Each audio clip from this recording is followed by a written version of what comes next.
All right, if you are visiting us here at the cabin at Nichols Hill, we have it on Airbnb. Secluded White Mountains Glamping is the title of it we have for this cabin.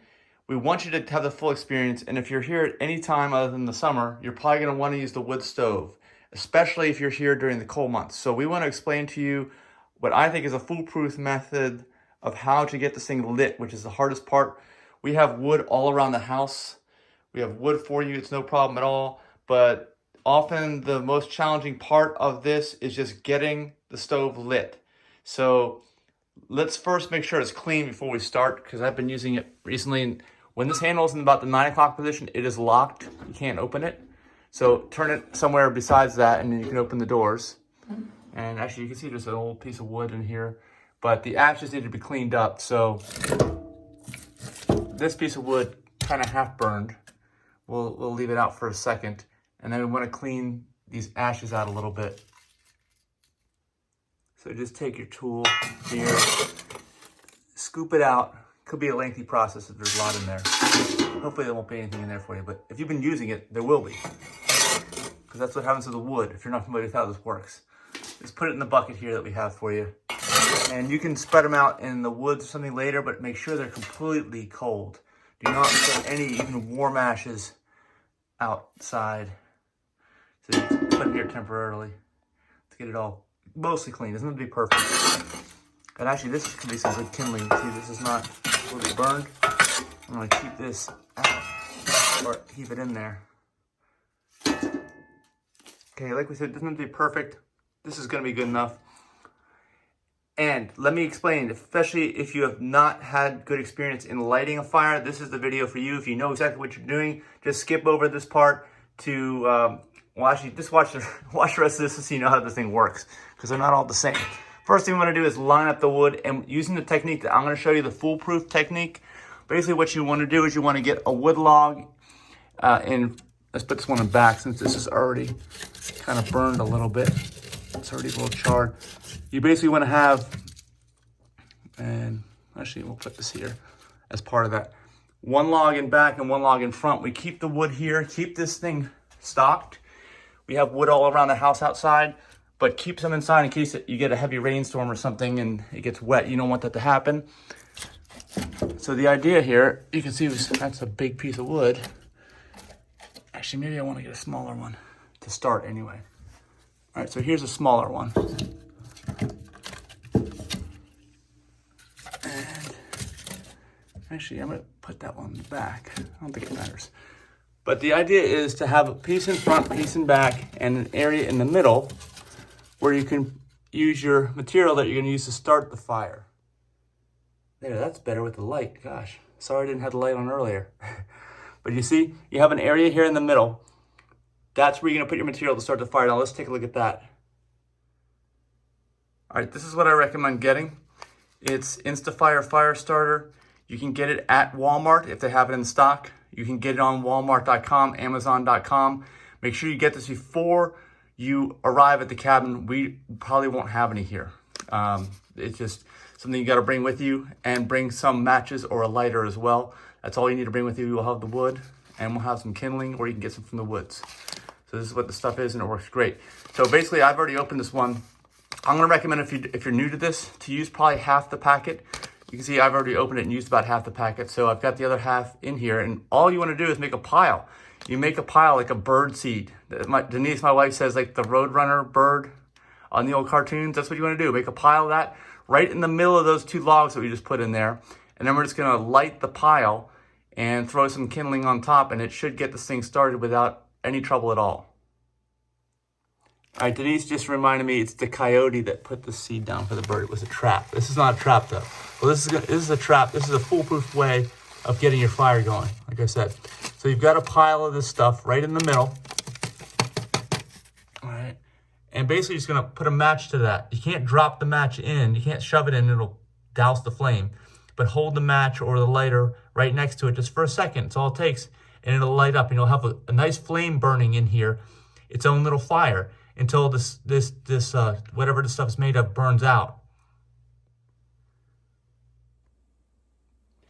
All right, if we have any of the fire starter, it'll be here with matches. We might have some kindling here, possibly. And there will be some kindling in here. You can grab some. Where is the light?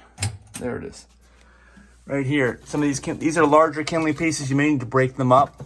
But you need something like this to really get the fire going. So I'm going to take, I'm just going to take 2 of these. Then I'll grab some pieces out of this.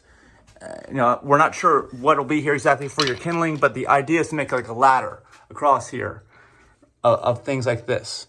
And then light the pile first and then put the ladder across of it and then get out of the way. And you can have these crisscross too. This will help. But before we get to the lighting part, which we're almost ready to do, 2 things. Make sure the vents are both open. You turn it counterclockwise. See, clockwise kind of goes in.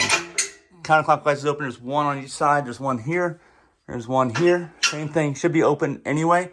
The flue doesn't have any damper on it, but you have right here a power and fan inducer, draft inducer, which is awesome. You want to have it on the whole time this thing's operating until your fire is totally done and is no longer hot at all or smoking. Otherwise, you might get smoke in the house. This prevents any smoking going in the house, so we turn it on. You hear that? It's an electric fan back there. And it's creating suction. It's sucking inside air through these holes to burn, to give oxygen to the fire, which you need in order to work this thing. So next step, we're gonna light the pile of fire starter. We might have some matches here, but again, bring your own Instafire, bring your own matches or lighter. Make sure you have this before you leave. Hopefully you're watching this before you visit our cabin. So light the match and then put it straight to the pile. Just touch it. Don't slam it in there. Now you got it going. Now quickly put your kindling. So it's burning right on top. You want this flame to hit as much of this wood as possible. Don't burn yourself, of course. Without snuffing out the flame. Yeah, but you want this stuff to catch on fire ASAP.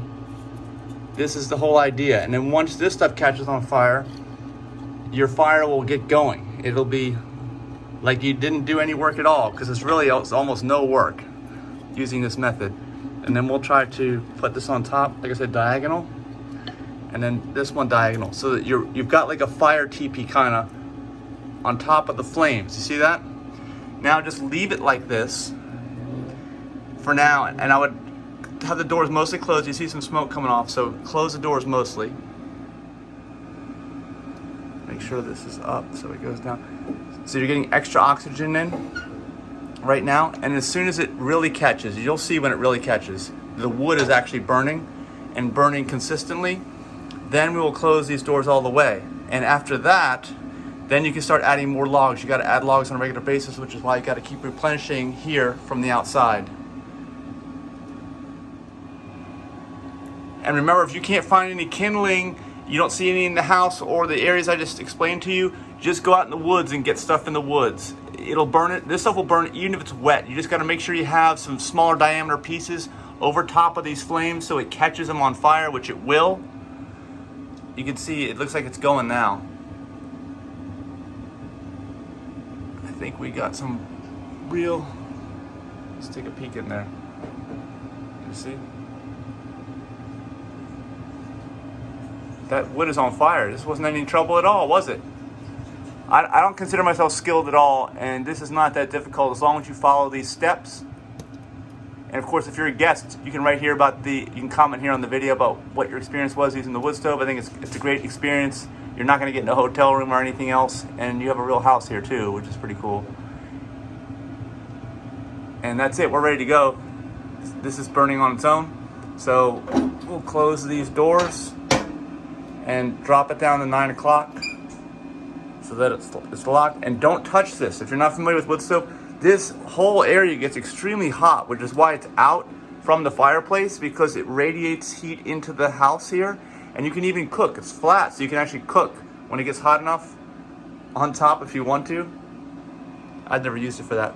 But remember, so from here, as this is burning, and you want to keep this fire going, you just add another log on a regular basis. Don't collapse the fire. The log that you put in here has to go on gently so you're not collapsing. You gotta build a structure of wood that's kind of overlapping, and how you put this log in is going to depend on what you've got in here and how it's kind of been burning. Just kind of keep an eye on it and use your best judgment. And again, when you're done, you get to stop way in advance, especially if you're not familiar with fires, like maybe an hour or two in advance of when you leave. Stop putting anything on that fire. Let it burn out. You can choke it off potentially by closing these, although I've never done that. Chances of the house filling with smoke are too great because then you have to turn the fan off. And I don't want you to turn the fan off until this is completely done and burned off and all the coals are no longer glowing. That could take 2 hours from the last time you put anything in the fire. So just kind of keep an eye on that. Remember that. And if you're using this at night too, you want to add some extra logs on the fire before you go to bed. And that's about it.